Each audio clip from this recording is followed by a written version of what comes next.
Good afternoon. Welcome everybody to our final session with the Student Mindset Academy.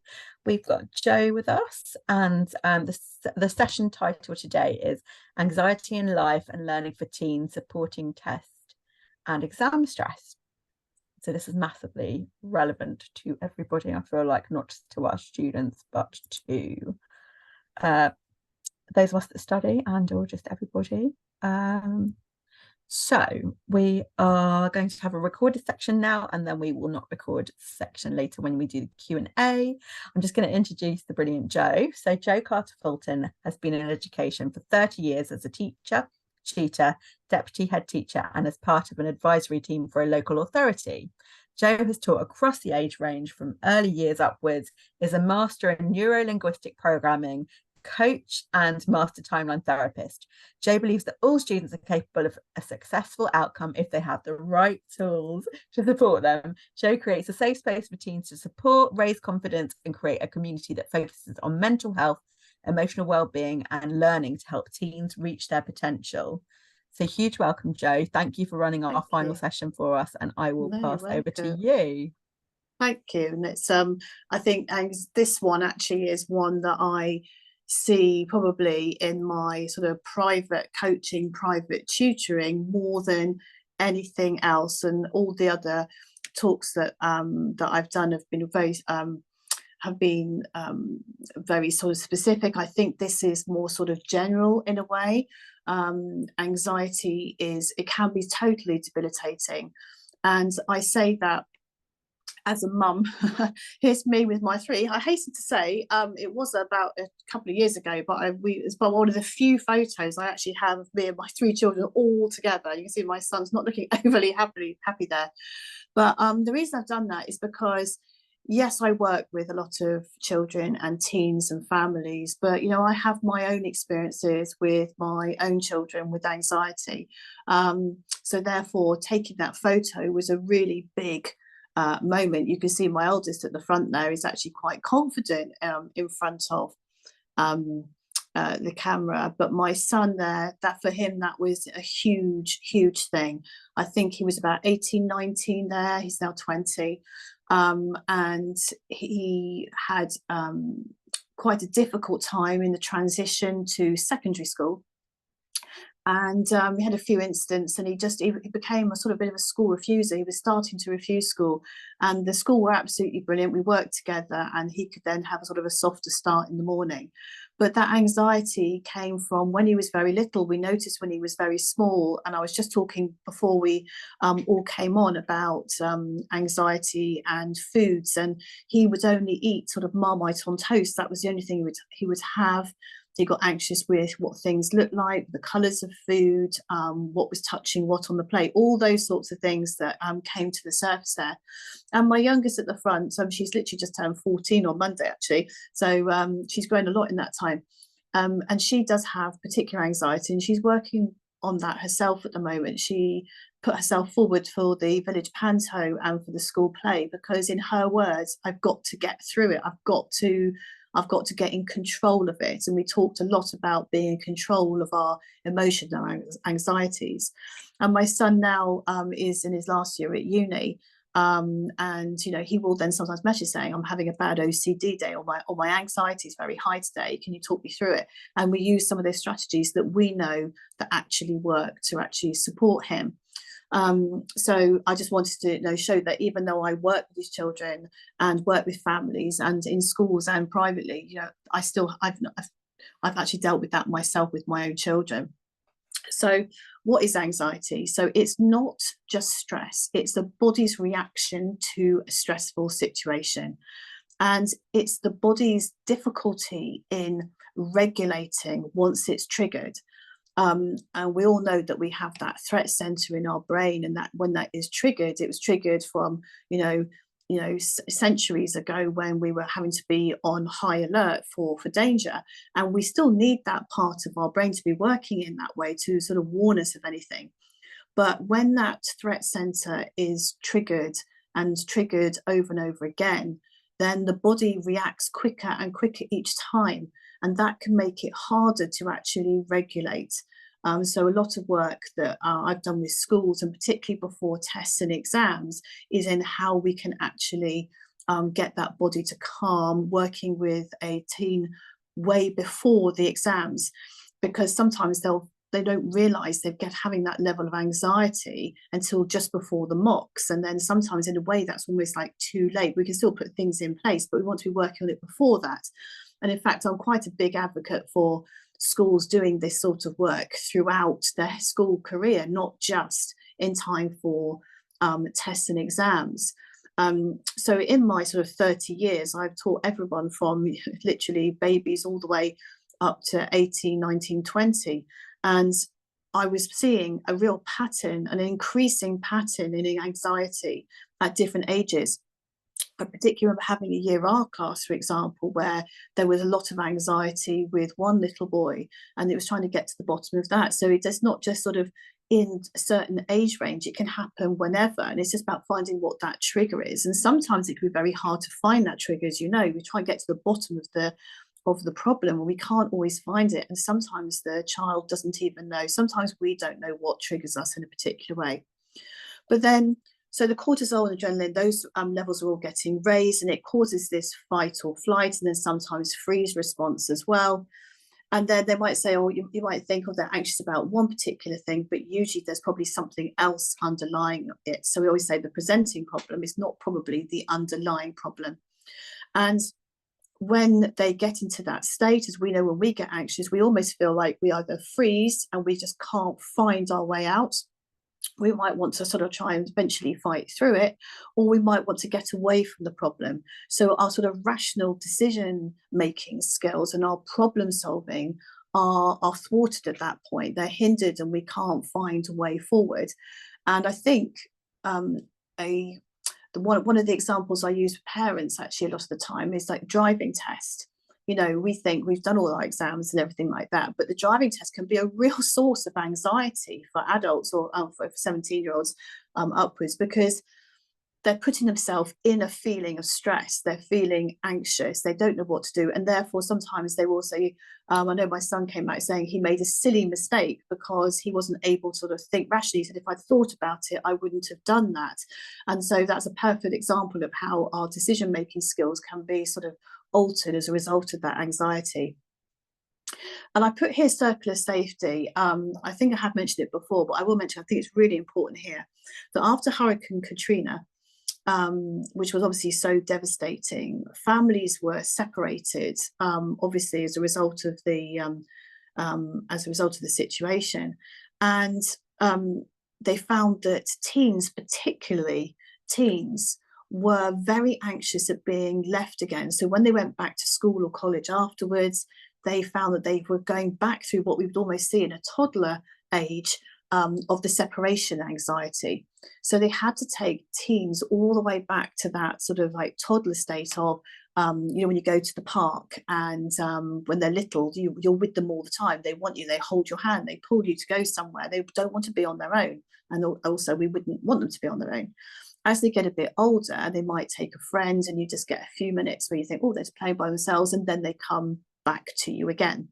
And this sort of piece of elastic, if you like, stretches and stretches until they sort of get to teenagers, and then they sort of want to go out on their own, and they are driving, and they're off. But you'll realise, don't you, that all the time they'll just want to touch base sometimes. My children still do. You know, one's at university, one's living in London now working, but she still, you know, will touch base. You know, so I'm just touching base, hope you're okay. And that's a normal sort of relationship. But sometimes when children and teens are very anxious, you might find that they don't want to leave the home. They might not want to leave particular friends, and you have other sort of anxiety issues that can come up. And it might be that they're not able to even go from one lesson to another. They're worried about going out into the playgrounds or something like that. So it will obviously trigger your fight stress responses, and it will release these chemicals into your body, into your bloodstream, and that is a normal thing. And in the short term, your pulse rate will go up, there's more oxygen to your brain, and you're more able to make those decisions because your body's going, right, we need to be alert, we need to be ready to do these things. And that's a healthy thing, to have a raise of adrenaline when you're going to be ready to do tests and things like that, because you want to be on your top game. But and your immune system also will then sometimes get a boost as well. But after that particular event, everything calms back down, and you get regular responses. Your body will calm down, your heart rate will calm down, and everything's back to normal. But if you are someone who is getting repeated moments of that anxiety or that stressful situation, that can cause a longer term effect, and your body never really fully gets back to its calm, regular state. And that's when co-regulation, self-regulation is really, really important. And every child is different, and it is a case of getting to know your teen and how they are working and what strategies work for them. For example, my son used to be tapping. I realized that tapping on his back when he was very little would be a way of calming it down. I would slow the tap, and that would calm him back down. It was almost like a cue. So that's what sort of works very well with children. Fidget toys and things like that are very good because they just give the body, the hand, a way of moving. And then when that slows down, you'll notice that their body starts to slow down. But of course, we do have to be careful, because the more your body's exposed to stress, it can then affect the immune system, and that's not very good for us health-wise. But I think, the important thing here is that we have to find what it is that works for a teen, particularly before tests and exams, because otherwise their body will never return to its normal state, which means that next time it comes up with an anxious situation, it responds more quickly. And sometimes, certainly in alternate provisions where I've been working, you'll see a very quick, very heightened response very, very quickly to what somebody else might think of as, I don't see why they kicked off there. Well, that's because their body has learned to be in that heightened state. And we often see that with children that have gone through trauma, and adults with trauma as well that hasn't been resolved. So learning to self-regulate and be able to co-regulate with them is a very important skill to have there. Sorry about that, I don't know why that's on there. I'll just use that. There we go. So overwhelm is a really is something that is a result, I suppose, of that anxiety and that stress. So I put this little picture of the boy here because he was a boy in a nursery that I was working with when I was working for a local authority, and they kept saying he was sad, he was obviously missing mum, but actually this was his way of showing overwhelm. So the anxiety he had from the separation, or the anxiety he had about what was for lunch that day, I think is what it was causing him to be overwhelmed, and it then triggered that fight, flight, freeze mode. And it was a case of working with the practitioners there, because they had slightly misread some of the body language and the clues that he was giving. So we did a lot of work on reassuring them, giving them permission to stop, to regroup, working out how to regulate them, going through relaxation strategies, helping him to reframe his thoughts, changing the practitioner's language as well, and then breaking down. So all the tasks that he had, we would then break down into tiny little pieces, even if they seemed unrelated to what his actual anxiety was, which was about lunch. He had built everything else up so big in his head that we had to then break everything down into tiniest bits, and that helped him then be able to regulate himself. In fact, we actually made a corner for him in the setting that he was in, so that he could then go and calm himself down. It was quiet, it was quite dark, and he was able to do that, and he had permission to do that, and he felt so much better for that. And of course, breathing exercises are really, really important in terms of anxiety. I think we underestimate that sometimes. So people often say, well, just breathe, but actually it's teaching them how to breathe. If anyone's interested, I can go through that later. But some of the breathing techniques, particularly before exams, are really important, particularly deep breathing, just to help get that heart rate back down again. So just said about early years to year R. So I've broken it down into those different stages, and we'll come to teens in a second. So when they're feeling anxious, these are some of the things that you might see. And this is not an exhaustive list, obviously. There's many more things that you might see, very much subtle things as well. But these are the sort of obvious ones that we would see in terms of anxiety.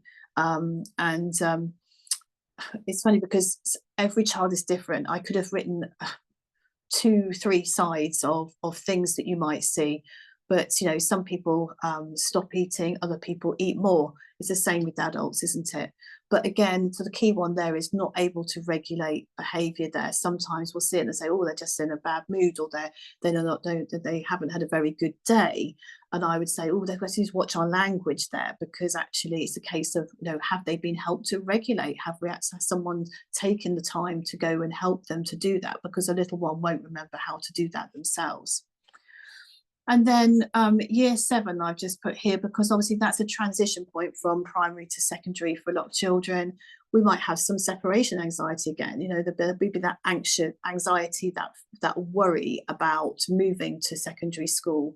And again, you might see some of the complaints, not feeling well, changes in eating, but also issues with self-care. I think where self-esteem and confidence all comes into that anxiety. So I've often seen children who either are particularly meticulous about their self-care, or have poor self-care and poor hygiene. So it can present itself in both ways there. And this is something, if you see that within your own children, you just might be thinking, well, it's just hormones. Well, there might be something else. So I don't want to put everything at anxiety's door. It's obviously hormones, as children are growing up, will play a huge part in that, and it will play a huge part in how they react to certain situations. But there might be some anxiety there. And of course, we know our children the best, and we know if something feels slightly different, doesn't feel quite right. And again, for year 7s, they might not be able to regulate behaviour, and it'll be more of a verbal thing as well as a physical thing. I think younger children tend to sort of, they might throw something, or, get angry or break something. By the time you get to sort of year 5, 6, 7, they might be verbally answering back in some way, as well as sort of physical sides that you might see.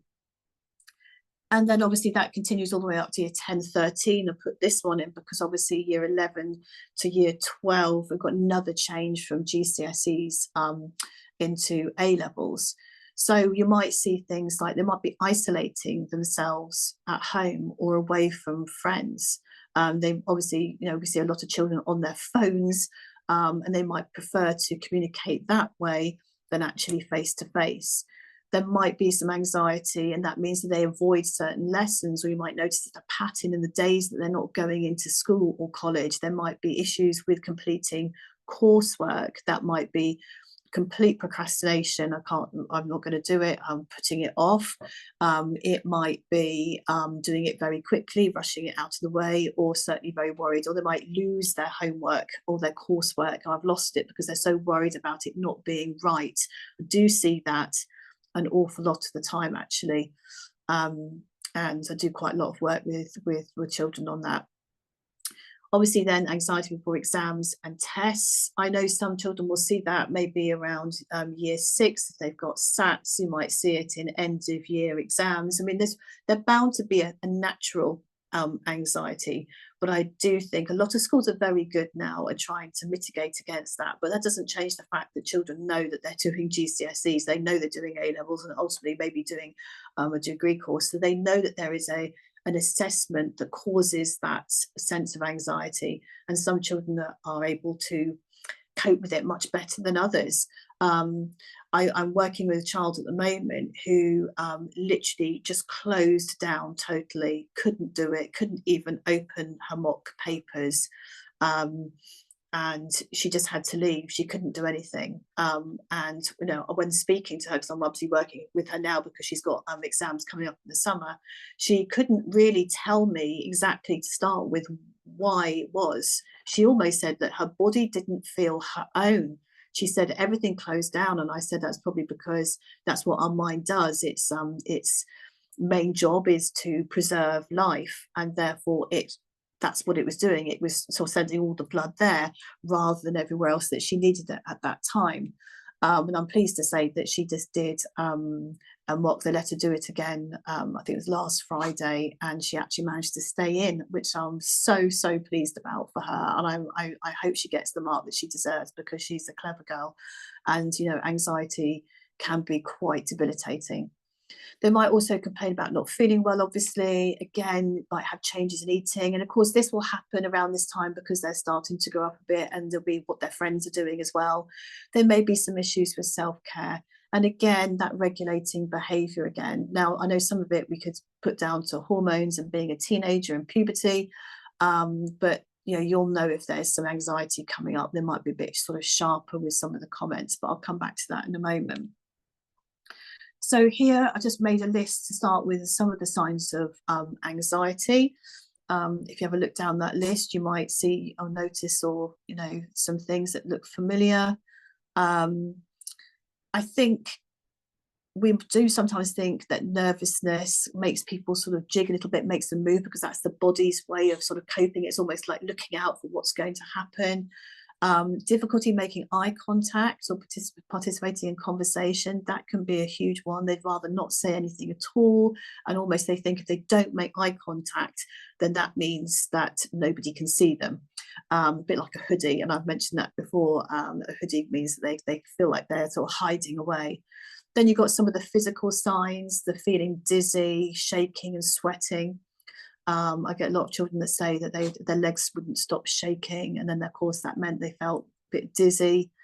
Trouble sleeping, stopping doing the things they enjoy as well. That could be something else. Other things that they did enjoy that maybe seemingly are unrelated to that particular anxiety, it becomes all encompassing. Sometimes it can actually stop them doing other things. And I have put depression there. I'm not saying that all teens would have depression, but obviously sometimes we do see that. Panic attacks, headaches, aches and pains. Sometimes they really are there. Sometimes they we might think they're a bit more sort of a sign of the anxiety rather than actually being there completely. Now in school, what do we see? Obviously, again, not an exhaustive list here. They might struggle with communication. And that might be taking part in conversation in class. It might be talking to teachers. It might be talking with their friends. They might become a bit withdrawn, and they don't really know how to say. Or I was looking at the bottom one there, brusque remarks. They might actually be sharper in their responses. Things might seemingly come out the wrong way. So I go, what's up with them? Because they're not normally like that. They might feel they're unable to finish work, as I sort of mentioned before. It might affect their grades. There might be difficulties with attention and focus. There might be some friendship and social anxiety that maybe wasn't there before. Again, it's relative to your particular child and how they have presented previously. It's when we see a difference, isn't it, that we sort of start to think maybe something's up. Sometimes, often, they might leave the classroom because they can't cope with what's happening in there, particularly with exams. I think that I see that a lot in alternate provision. They'd rather leave and not do it than create. Also, put themselves in that position where they're feeling anxious because they don't like that feeling. So they're trying to regulate themselves actually by removing themselves from a stressful situation. And whereas, probably previously, teachers would say, oh, they've left the room, they know that they're now starting to think about why that might be the case. And I put transitions there as well, because transition from one room to another, one teacher to another, before lunch, after lunch, all those sorts of things can be reasons why, the things that people see if a child is anxious. Difficulty regulating once heightened, and that's why good practice and before tests and exams particularly is really important, and for any child actually. I think that's what we try and do, we try and calm them down, but just saying calm down, as we know, doesn't always work, particularly if they're heightened. That could actually be a trigger and make things worse. It can even show itself in not being able to attend school at all. We know that there are also incidences of self-harming when someone's particularly anxious, low self-esteem, and actually holes in sleeves. And I put that there because I see that so many times. You know, they might put their hands inside and then they put their thumb through, and or they might pick at it. So often picking, threads on things, maybe laces on shoes, anything like that you might see can also be signs of anxiety. They may have a lack of appetite, personal hygiene, all those other things that we've talked about before. Those are just some of the things we might see in school. And of course, some of them will be the same for home. But obviously they're different at home because they're used to, it's their safe space, if you like. And I know that after COVID, we saw a lot of children, they still have a lot of children who are very anxious and not wanting to leave home because school became, you know, school was home and the classroom was the bedroom or the dining room. So, you know what your children best and whether there's a change for them or not, but often a change in mood. They may be communicating with you less, and they may not want to be taking part in things they would do before. And I know that we could say, well, pardon me, all teens, no teen likes to go for a walk on the beach with the family because, you know, that's the age they are. But actually, you just know whether something feels a bit different. And I think a lot of parents will say to me that my relationship with my child is different. And I think it's more than just being a teen. Or you may have an older child and you've got a younger one who's presenting differently and they want some help with that. So again, you might have changes in eating and sleeping habits. We know that teenagers need a lot more sleep, and of course their body clock is completely different. But again, you're looking for things that are different, maybe broken nights, maybe they're working particularly late on something when you think they've really got it done and they just can't let it go, and they're really worried about whether it's good enough. That comes back to that self-esteem and confidence. They might say they're not feeling well. They may even have some panic attacks. A lot of teens that I work with have panic attacks in different ways, and they can't help it. Sometimes it comes on very quickly. Sometimes they can feel it's coming on. It's about learning how to identify that and how to help them. And then also a lot of families will say to me that their siblings suddenly don't get on. Again, it might just be age, but if it's anxiety, it can cause huge tension in the home, and particularly between parents as well. I've seen that an awful lot. You know, parents will say to me, it's causing a problem for us. And then I suppose that also they might stop doing things they particularly enjoy because that anxiety is taken over and it invades into other areas of their lives. So how can we reduce it? Well, obviously we've got to make sure as parents that we have more one-to-one time. I think that really helps understand our children better. It helps them to feel listened to. I think put active listening there. And I mean, really listening, really actively listening. Listening also, watching body language. What are you seeing? Are they making eye contact? Are they looking down? Are they feeling jittery? Are they able to talk to you properly? And I think, you know, sometimes sitting face to face, I know with my children has never worked. Sitting or standing side by side, driving in the car is a great one because you're both facing front. They don't feel intimidated in that way. That's always a good one. Pushing a shopping trolley, going for a walk, anything that's side by side helps with that communication. So encouraging exercise is really important. As we know all the benefits of exercise and how that helps regulate our system, and of course trying to help with sleep as well. I think also the way we communicate is really important. Open questions that are really starting to open up lines of communication. So, let's see how we can deal with that together. Let's see what we can do. Those sorts of things. I think because sometimes I can say this from experience, and I know that you'll be sitting there smiling as I say this, that, you know, if you say then, I know when I was a teen, or, if you try and come up with a solution, they'll instantly come in with that won't work because, and they'll come up with an immediate fight back and a reason why your idea was, in their eyes, silly. And I see that a lot. I see that with my own children. So, you know, I never say I'm going to fix it. I always say, right, well, let's think this through. You know, what can we do? But one of the first things I always say to them is, you know, do you want me just to listen? You know, is that what you're wanting? How can I best help you? What, you know, how can I best help you right now?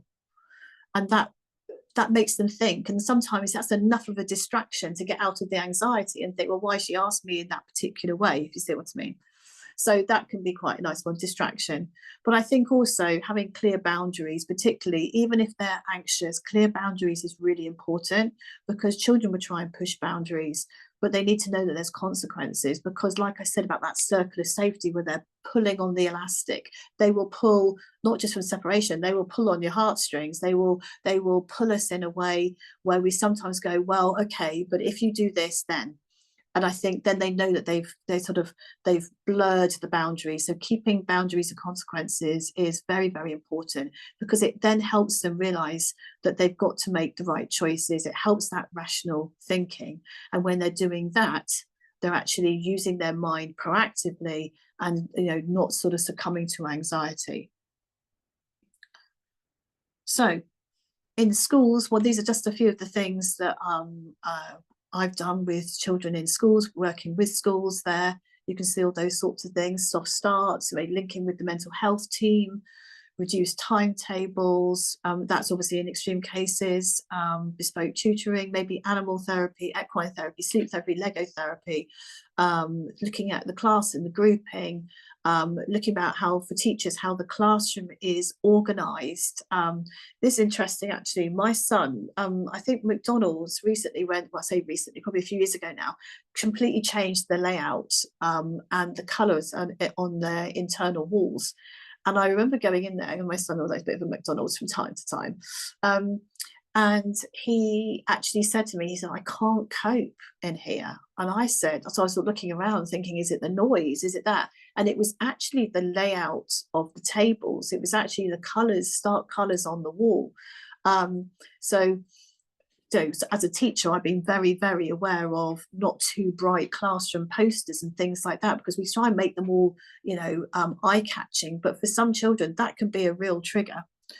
And obviously then working with schools and colleges on regulation, the different techniques they can use, and then sort of the co-regulation then becomes self-regulation by helping them and role modelling it with them and breaking things down into manageable pieces. Now in exams, of course, we have things like rest breaks, and it's really important that we let children, teens know before their exam exactly what their allowances are. Obviously there's a lot more focus now on walk-through exams, and I think they are really, really good idea, because it just makes children understand what it feels like, not just see the room, but what it feels like to be in that room and walk and talk through the whole thing. So we have rest breaks, maybe prompts are really important for children there. Breathing techniques that they can do quietly whilst they're sitting there, muscle memory strategies, simple ones like, you know, tensing the muscles and letting them go, reminding the body that actually letting go is actually a way of relaxing. And then, of course, before that, lots of study skills work is needed there to help them break the tasks down. I was just saying to Christiana before this about I often say, you know, use a yellow, pink and green post-it note is what I think I use, and either my yellow post-it is a 15-minute task, my pink post-it note is a 30-minute task, and my green post-it note is a 45-minute task, and I put them on a whiteboard. And so then when I find I've got time, particularly for studying for students, they can go, all right, I've got 15 minutes, I'm going to do that quick task, and they can actually take off the post-it note and they can see that they've done something. There's a sense of achievement there. Or if they got half an hour, they might choose one pink post-it because that's a 30-minute task, or they might decide to do two yellow ones, two 15-minute tasks, and get that done, and then they can replace them. But this is really important, because I think gone are the days where, particularly for revision for GCSEs, for example, that you just put a timetable and put, well, I'm going to do English there, I'm going to do maths there, and I'm going to do history, geography, science every morning. And then when you get to that revision session, you're then looking at it and thinking, oh, what should I do in this session? What should I do with maths? Because maths is like, you know, like science and English, there's full of things that you could be revising. So by breaking it down onto post-it notes, it means they're taking that thought process already being done. It says, right, okay, so my 15-minute task is I'm going to look through French vocabulary for my oral exam. It might be I'm going to look at treaties of World War II for history. It might be I'm going to look at acids and alkalis in science. So that helps take the anxiety out because the planning's already been done. So it's using that method in a really good way. And I can tell you that people that do that, that I've worked with, have found it really useful, really useful, because they said they don't have to think about it. They know what they're doing and they know what it is. So some of them even put the units and the book pages on it, and they just know where it is, so that when they've got 15 minutes or 30 minutes, that's what they're going to do. Everything is there for them. Again, also, we talk about breaking things down like Pomodoro, so up to 25 minutes, setting a time of 25 minutes, because that's how long our brain normally can concentrate before it starts to sort of go off on a tangent. And I think all these sorts of strategies really do help reduce anxiety. And then also, you see, I think coming back to this, and I know I've used this before, you know, there's what they will feel more in control. And when you feel more in control, your anxiety sort of is reduced. It's like all of us, if we've got a task to do, something we need to complete, and by a certain time scale, we can feel that we are, well, we probably try and get away from it sometimes because we don't want to face it, or we might even feel like we're frozen in rabbit in headlights and we don't know what to do, and we feel that everything's overtaking us. We feel overwhelmed because we feel we're out of control. So by doing these sorts of techniques, the breathing, muscle memory, Pomodoro technique, post-its, whatever it is, whatever strategy it is, it puts them back in control, so they feel better in themselves, and therefore that then starts to help them gain that regulation again, as well as the other techniques that they have actually identified that work for them in terms of regulation. I hope that helps anyway. Anyone's got any questions, do ask. I'm just going to come out of that now and just stop sharing my screen. Thank you so much, Jo. I'm going to stop recording and invite everybody to the screen.